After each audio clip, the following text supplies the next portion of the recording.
대통령이 한 말이라는 증언이 나오고 대통령이 건넨 쪽지가 증거로 나오기 시작했습니다. 이런 상황인데도 나라를 이끄는 국무위원이라는 자들의 입에서는 그저 본인은 몰랐다. 내 잘못이 아니라 서로 책임을 회피하려고 아주 애를 쓰고 있습니다. 이러니 재수사를 안 할래야 안 할 수 있겠습니까? 윤석열과 내란 공범들이 발버둥치는 모습을 지켜보는 것도 이제는 역겨울 정도인데 드디어 시원한 한방이 터졌습니다. 윤석열이 반국가 세력이라는 말을 입에 달고 살더니 정작 국가를 어지럽히려는 반국가 세력이 본인이었다는 사실이 다시 한번 증명되기 시작했습니다. 오늘도 구독, 좋아요와 함께 정치사수 시작해보겠습니다. 이어서 우리 원장님께서 말씀하신 거에 대해서 추가로 하실 말씀 있으십니까? 존경하는 한 의원님께서 상관에게 말 같지 않은 얘기를 해서 그만해라고 할 수 있다라고 말씀하셨습니다. 근데 그 말 같지 않은 얘기가 대통령 지시사항이었습니다. 네.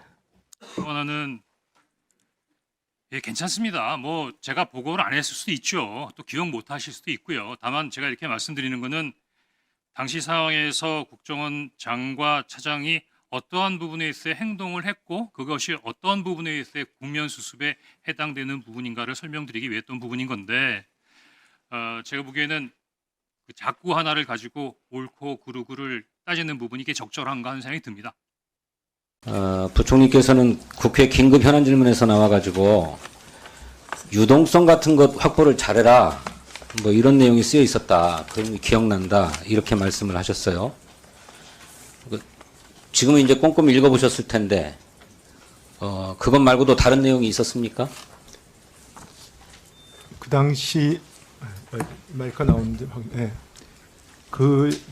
접혀진 쪽지를 받았다고 제가 말씀을 드렸고요. 근데 그 쪽지를 받은 거는 그 실무자에게 받았는데 당시에 경황이 없어가지고 제가 사실은 그냥 주머니에 넣었습니다. 그래서 확인을 나중에 저희가 그러니까 그 내용이 뭐예요? 내용은 제가 그 당시에 그러니까 그 뒤에 자세히 보지 않고 제가 그때 국회에서 지금은 확인하셨잖아요. 어떤 그 내용? 자료를 지금 저희가 가지고 있지 않고 수사기관에 제출했습니다.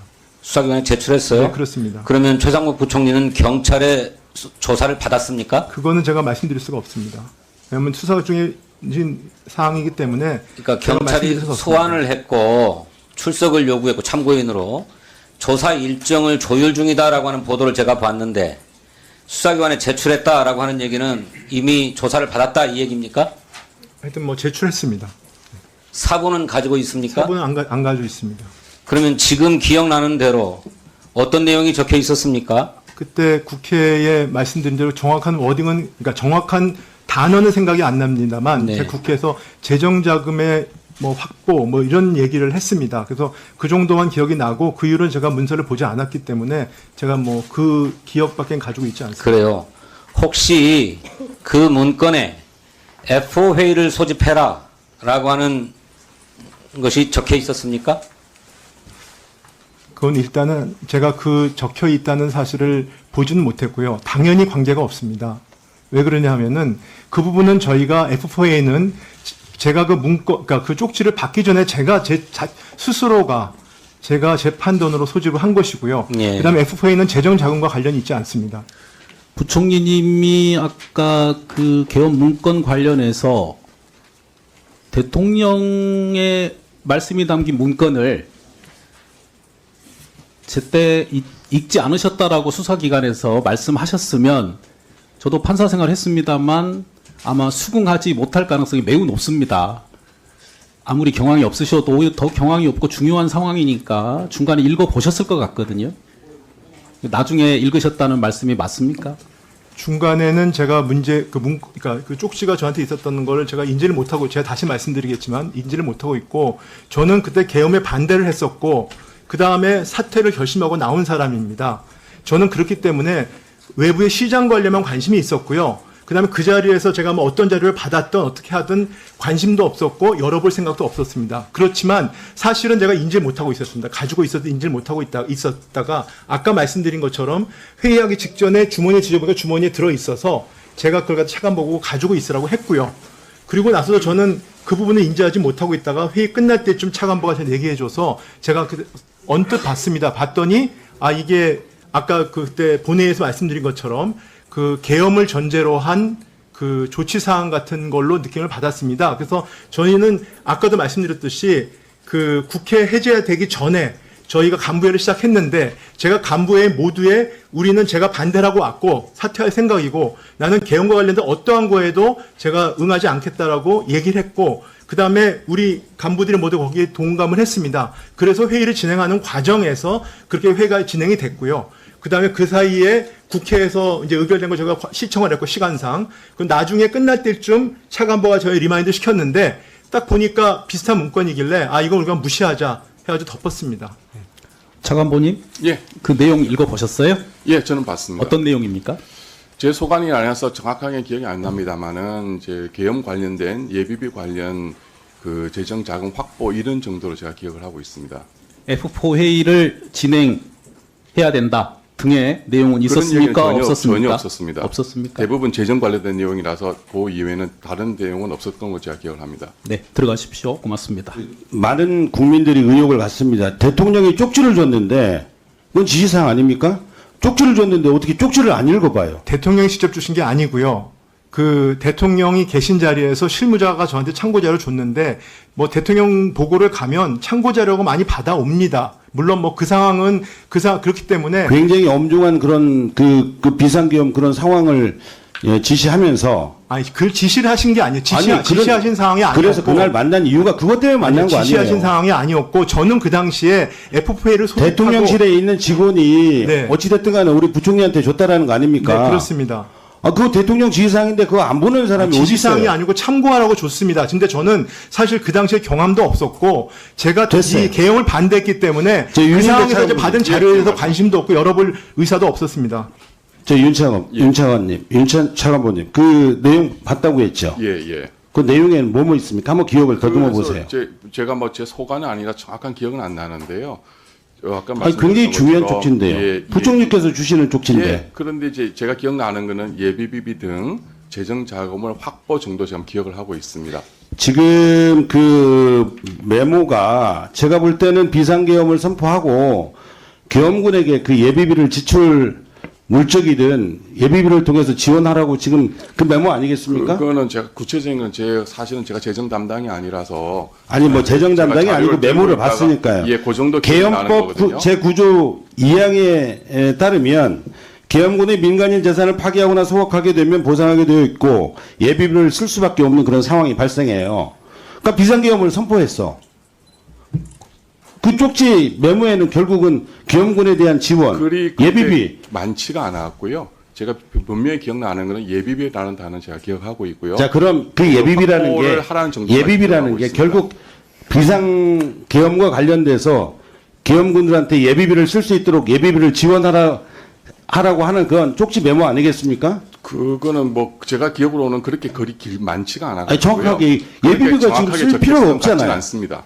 계엄군한테 지급하라고 예비비는 계엄군한테 지급하라고 지금 하는 예, 거거든요. 의원님, 그거는 이제 수사기관 제출되어 있기 때문에 그 원본 그대로 보존이 되어 있습니다. 그걸 보시면 금방 해명이 될 것 같습니다. 그 쪽지 A4 용지였습니까? 예, 사이즈가? A4 용지가 용지. 기억합니다. 색깔은 혹시 기억납니까? 그냥 백색, 그냥 백색. 평범한 혹시 그 정도였습니다. 대통령실 공식 용지든가요? 아, 그런 것 같지는 않습니다. 그냥 백지였던 걸로 백지. 기억합니다. 그날 그 대통령실에 우리 그 장관님하고 같이 들어가셨죠? 아닙니다. 저는 경위를 좀 말씀을 드리면 이제 대통령 부총리께서 제 기억으로는 그때 10시 20분 정도에 그 10시 40분이죠 정도에 비서실장 통해 가지고 F4A를 소집을 하라고 저한테 전달이 왔었고요. 제가 대통령실에는 들어가신 게 아니다? 예, 아닙니다. 오케이, 알겠습니다. 그 기재부 간부 회의는 참석하셨죠? 예, 당연히 참석했습니다. 그때 그러면 쪽지에 있던 그 예비비 예산 확보 예. 그 관련된 논의가 있었겠네요. 아닙니다. 저는 사실은 저한테 주시고 난 이후엔 그때 잊고 계셔가지고 간부회 하여튼 그러면 끝날 기재부 때쯤에 간부- 제가 이런 게 있습니다 말씀드렸더니 그 다음에 이제 부총리께서 이미 뭐 하여튼 그 기재부 간부 회의에서는 예비비 관련 논의가 없었다는 예, 겁니까? 부총리께서 그냥 결론을 알겠습니다. 내셨습니다. 알겠습니다. 혹시 그 저 쪽지 별도로 그 워낙 중요한 문서였는데 이런 혹시 분실할 경우를 대비해서 사진으로 혹시 휴대폰 찍어놓은 거 전혀 사실은 저는 별로 인발부 내주고 싶지 않아서 보존 예, 이외에 됐습니다. 아무 예, 장관님께 않습니다. 묻겠습니다. 자, 장관님. 그 당시 쪽지를 준 실무자 말씀하셨는데 혹시 그 실무자 김동조 국정기획 비서관 아닙니까? 전혀 누군지 모릅니다. 전혀 기억이 안 납니다. 김동조 국정기획비서를 알고는 계시죠? 누군지는? 개인적으로는 압니다만 전혀 그 자리에 제가 있었던 것도 기억이 안 나고 전혀 모릅니다. 그럼 김동조는 아니었다라는 겁니까? 그건 전혀 누가 줬는지 모르겠습니다. 그 아니, 당시 그게- 상황에는 진짜 그렇습니다. 제가 뭐 저는 12월 3일에 그 상황이 집에서부터 여기까지 카메라에 박제된 것처럼 기억이 선명한데 장관님께서는 그 중요한 쪽지를 준 대통령실 실무자가 누군지 지금 기억이 안 난다는 네, 말씀인가요? 기억이 안 납니다. 그 말이 된다 생각하시면 지금 아니, 말이 안 되는데 그렇게 기억을 그렇게 하고 있습니다. 말이 안 된다고 생각하실 수 있겠지만 전 당시에 경황이 없었고 그 쪽지는 저한테 관심사항이 아니었습니다. 네, 됐습니다. 단독 보도가 하나 있었습니다. 최상목 경제부총리가 받은 계엄 지시서에 하단에 쪽번호 8이 적혀 있었다고 합니다. 합리적으로 보면 최소 앞에 7장의 계엄 지시서가 더 있었다는 이야기입니다. 우선 그날 7시 반에 경찰청장과 서울청장이 한 장씩 받았습니다. 여기까지 2장입니다. 그리고 조태열 외교부 장관이 한 장을 받았습니다. 그러면 3장입니다. 윤석열이 계엄을 하겠다고 마음을 먹고 당일에 경찰청장과 서울청장을 만난 이후에 8시 멤버들을 불렀고 그 이후에 다시 몇몇 국무위원들을 부릅니다. 이 추후에 부른 국무위원들 중에 윤석열이 발표했던 포고령에 따라서 임무가 배정됐던 사람은 명확합니다. 비상입법기구 그리고 국회 예산도 끊고 예비비를 마련해야 되는 최상목 경제부총리 그리고 의료인과 관련돼서 임무를 줘야 했던 조규용 장관이 임무가 있었죠. 포고령에 따라. 그렇게 2명에게 줬다고 하면 총 5장입니다. 그러고도 3장이 남습니다. 김용현 장관은 어차피 공동 작성자일 테니까 안 받았을 거고 그럼 남는 사람은 이상민, 박성재, 김영호, 한덕수 그리고 조태용 증인인 겁니다. 이 최상목 경제부총리가 받았던 계엄 지시서가 마지막 인쇄본 8페이지가 끝이라고 하더라도 앞서 말했던 5명 중에 3명은 받았다라고 보는 것이 맞을 겁니다. 물론 이게 8쪽이 마지막이 아니라면 받은 사람이 더 있을 수도 있는 거고요. 이 12월 3일에 그 계엄 지시서를 누가 받았는지 어떤 내용이 있었는지 밝혀내지지 않는다면 저는 그 회의에 참석했던 모두가 내란 공범이고 부역자일 뿐이라고 생각합니다. 오늘 한덕수 증인이 낮에 제가 묻지도 않았는데 나는 결코 받은 바가 없다라고 3번이나 이야기했습니다. 이게 무슨 뜻이겠습니까? 남들은 받았다라는 이야기입니다. 제발 국민 세금으로 녹을 받는 공직자로서 최소한의 양심이 남아있다면 지금이라도 국무위원들 솔직히 증언해야 된다고 생각합니다. 그래서 여기 계신 장관님들 중에 누가 받으셨습니까? 김영호 증인 받으셨습니까? 계엄 지시서? 못 받았습니다. 받지 않으셨습니까? 조교홍 증인 받으셨습니까? 받은 적 없습니다. 그 다른 송미령 증인 받으셨습니까? 직전에 오셨으니까 안 받으셨겠죠? 중기부 장관도 마찬가지일 거고요. 오늘도 이 자리에서 이렇게 정황들이 드러나고 있는데 여전히 받은 바가 없다, 모른다라고 모두가 짠 것처럼 입을 맞춰 이야기합니다. 저는 끝까지 숨길 수 없고 결국에 드러날 것이라고 생각하고요. 지금 수사 단계에서 검찰이 계속해서 국무위원 수사에 대해서 무혐의 처분에 대한 보도를 흘린 다음에 명확한 입장이 없습니다. 국무위원들에 대한 철저한 수사 다시 한번 촉구하는 바입니다. 이상입니다. 자, 조태용 원장님, 그 12월 1, 2, 3 그 국무회의 이후에 국정원에 도착을 몇 시에 하셨습니까? 11시 30분에 정무직 회의를 했는데 그 직전에 도착했습니다. 그 국무회의 마치고 국정원 도착이 11시 30분. 뭐 11시 한 25분이나 20분 네. 정도 아니었던가 싶습니다. 원장님께서는 계엄에 찬성을 했습니까? 동의를 했습니까? 반대했습니까? 찬성하고 동의하지 않았습니다. 저는 우려를 네? 뭐라고요? 표명했습니다. 찬성이나 동의를 하지 않았습니다. 저는 우려를 표명했습니다. 네, 조태용 원장님과 오늘 조태용 원장님과 우리 홍장원 차장이 상당히 주장이 엇갈린데 두 분의 이치를 봐서 서로 간에 상반된 어떤 의견이나 거짓말을 할 수 있는 그런 이치 있는 분이 아니라고 생각이 됩니다. 서로 이 엇갈린 주장을 하신 것 보니까 저도 잘 이해가 안 가는데 우리 홍정원 차장님, 네. 어떻게 생각하십니까? 조태용 원장께서 홍 차장과 상반된 진술을 하고 계시거든요. 이 점에 대해서 어디가 그 이유가 있다고 생각하고 본인의 생각은 어떻습니까? 비상계엄이 있은 날부터 지금까지 원장님께서 어떤 의지나 또 나름대로 어떤 사항을 전하 주변에게 설명하신 적이 없습니다. 당일날 긴급 정무직 회의를 했음에도 불구하고 비상계엄 국무회의에 참석과 사실도 그 다음날 신문을 보고서야 알 수 있었고, 아까 말씀드린 대로 엄중한 비상상황이 발생해서 원장님께 원장님 이거 어떻게 된 겁니까? 라고 여쭤봤을 때도 그런 걸 왜 물어보니까? 라고 답변하셨기 때문에 저도 지난 1년 동안 모셨던 원장님의 모습과 너무 달라서 저도 이렇다 저렇다 말씀드리기가 좀 어렵습니다.